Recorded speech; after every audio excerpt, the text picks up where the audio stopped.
తాకట్లో ఉన్న మీ బంగారాన్ని విడిపించి ఆ రోజు ఆన్లైన్ రేటుకి కొంటాం. Sharma gold company.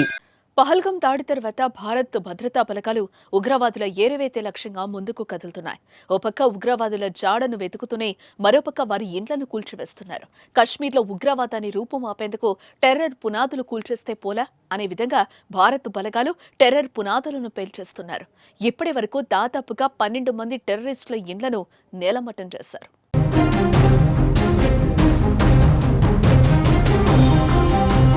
జమ్మూ కశ్మీర్లోని పహల్గాంలో ఉగ్రదాడి అనంతరం ముష్కరులపై భారత భద్రతా బలగాలు వేట ప్రారంభించారు.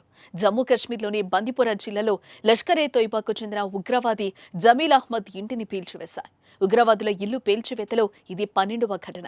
జమీల్ 2016 నుంచి లష్కరేలో క్రియాశీలకంగా ఉన్నాడు.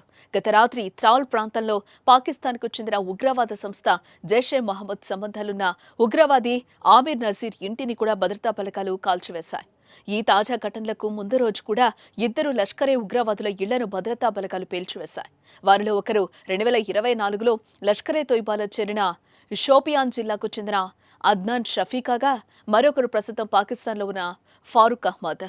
పహల్గాం ఉగ్రదాడి నేపథ్యంలో భద్రతా బలగాలు జిల్లా అధికారులతో కలిసి 3 రోజులుగా కశ్మీర్ లోయలో ఉగ్రవాదులను లక్ష్యంగా చేసుకుని వారి ఆస్తులను ధ్వంసం చేస్తున్నాయి.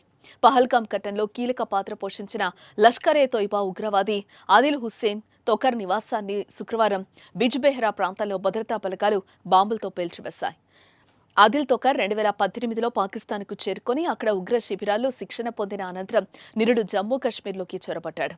పహల్గాంలో పర్యాటకులపై దాడి ఘటనలో కీలక పాత్ర పోషించినట్టు సమాచారం.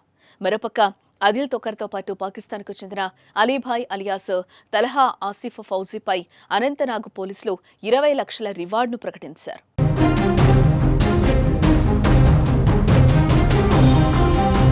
నిన్న మొన్నటి వరకు శాంతి మార్గంలో వెళ్తుంటే భారత్ మంచితనాన్ని బలహీనతగా తీసుకున్న ఉగ్రముఖలు మన మీదే బుల్లెట్ దూస్తున్నారు.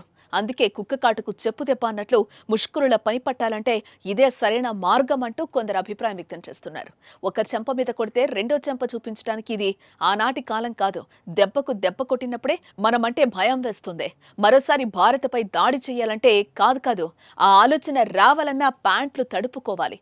అలా పాకిస్తాన్కు బుద్ధి చెప్పాలంటూ మరికొందరు అభిప్రాయాన్ని వ్యక్తం చేస్తున్నారు.